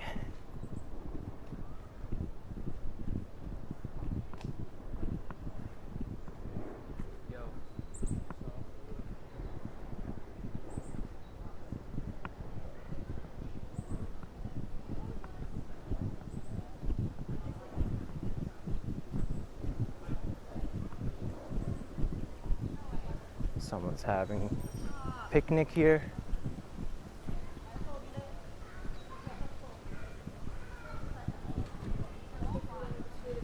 The Ramble's a great place to see birds.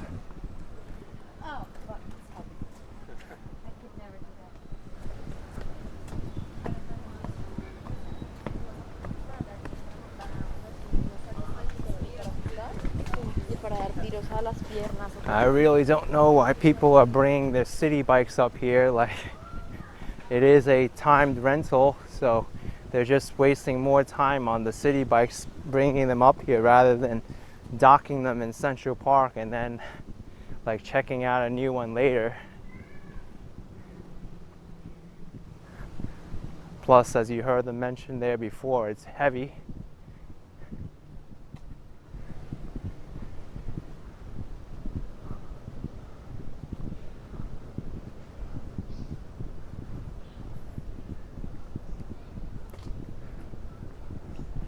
One of my favorite encounters in the Ramble was with a squirrel during the winter time.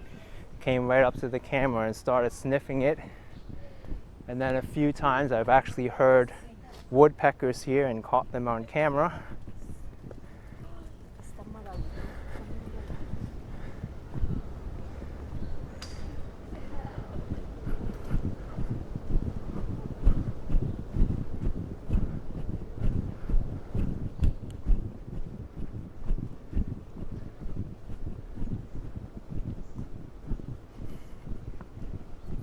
So right here below me is the Ramble Cave.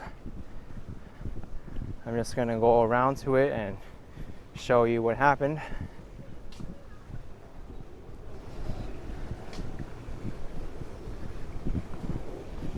Wow, it is overgrown a little bit here. Kind of surprising.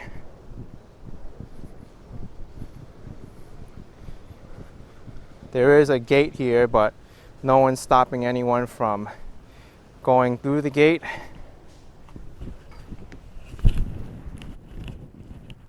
Well, I have to go over because I have too much stuff on.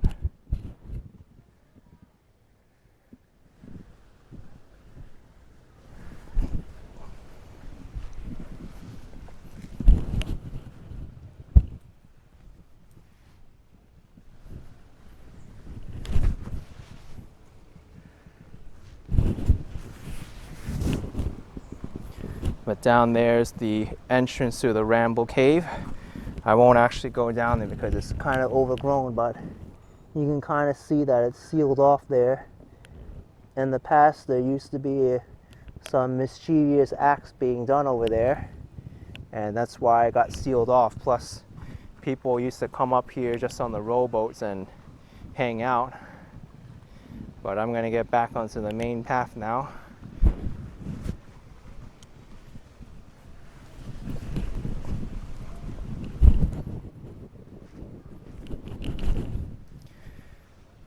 Okay. One of the cool features of Central Park, you can find some hidden spots like that. It's unfortunate I couldn't find John Randel's survey bolts from the commissioner's plan of 1811 for the survey.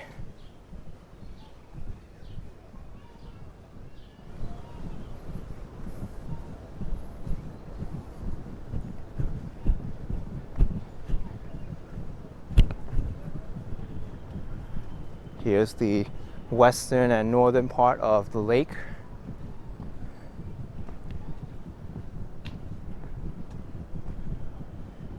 If you're on the rowboat, if you want peace and quiet, this is the section where you want to be at.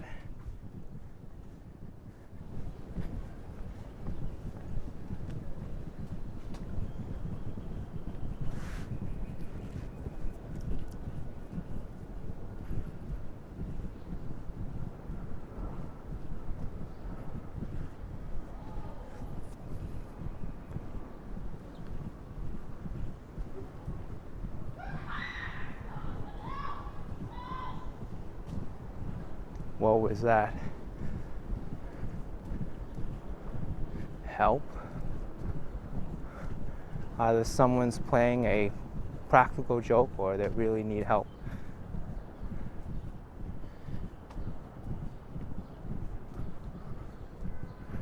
Bridge closed ahead. It's advisable to follow that sign.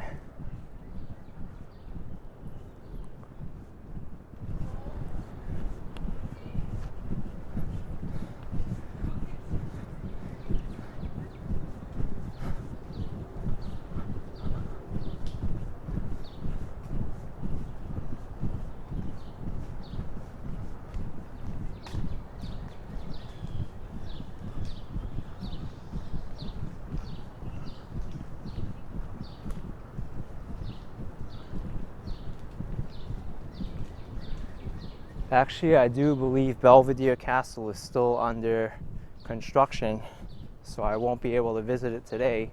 Instead, I'll make my way out of the park.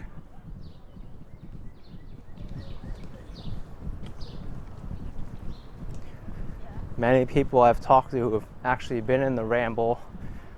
Some of them are afraid to go in here because they're afraid to get lost, but I tell them that all the roads in the Ramble lead out. As long as you just keep walking around, you'll find your way out. It's not like it's a maze where you're unable to find your way out of here.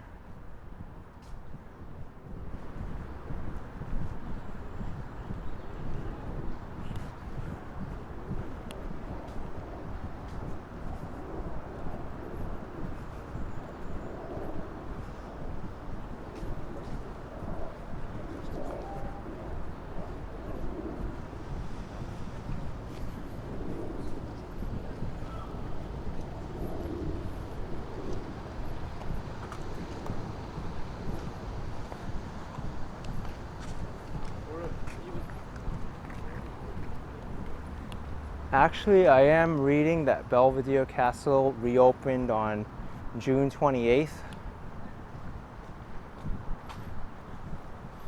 So maybe I can't. Oh, that's a rat. Yikes, they're out in the middle of the day.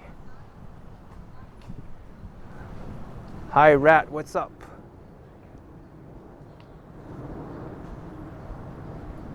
You don't just see squirrels around here in Central Park, you see other rodents.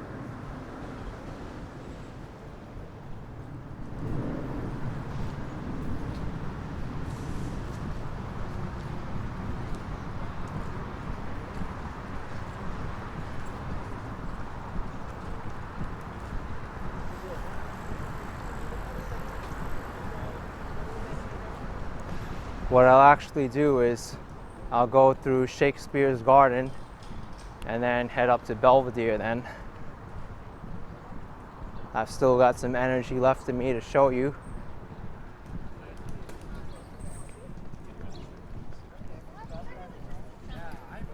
This is a Swedish cottage and marionette theater.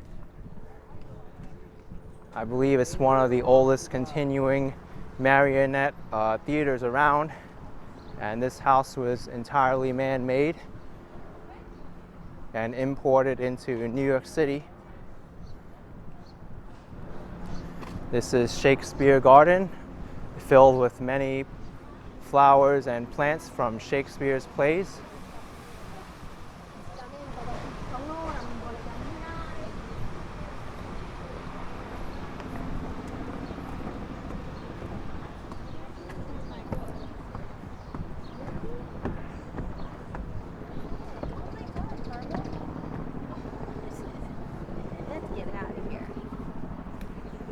Shakespeare Garden, a lot of different flowers and plants, lilies. Wow, the smells of these flowers just incredible.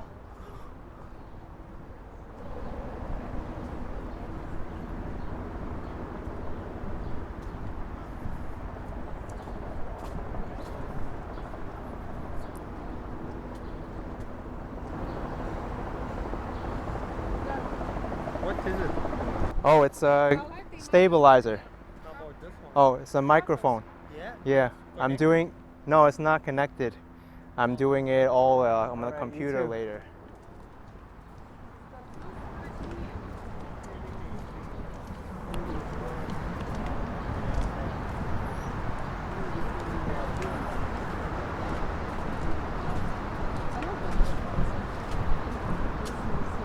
And they last long.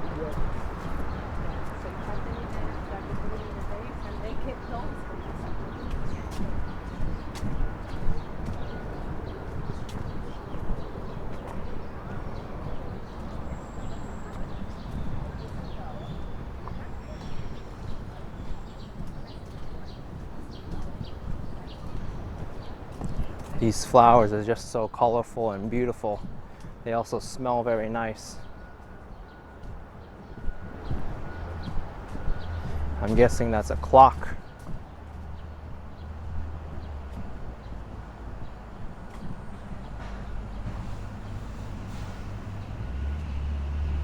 It's a real trip just going up Shakespeare Garden.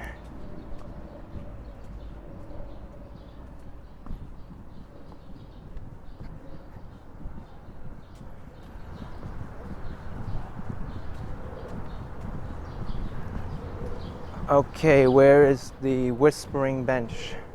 It's at the top of Shakespeare Garden.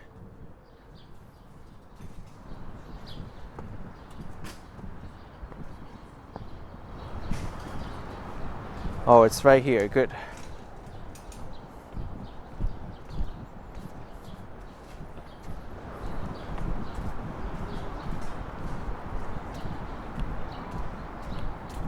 So here at the Whispering Bench, if you talk on one side, you'll be able to hear the other person on the other side.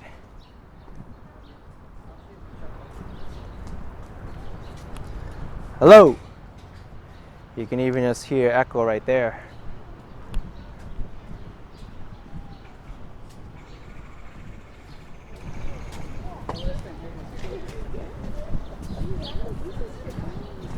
So it's a good thing I read up that Belvedere Castle is open, so we can now go and explore it.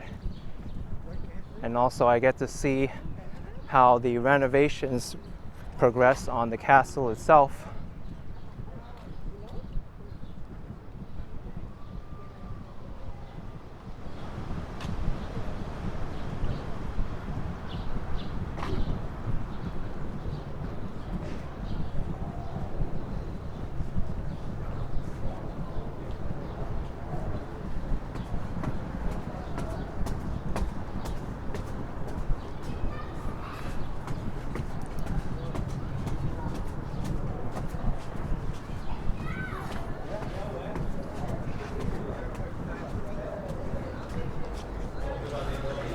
So here's Belvedere Castle. It's very nicely remodeled and redone.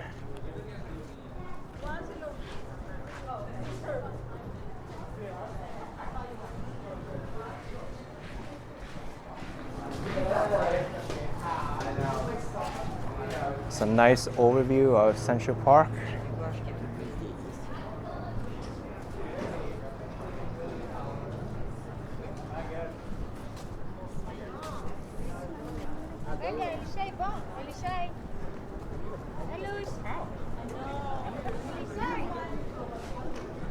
Built in 1872 and restored in 2019.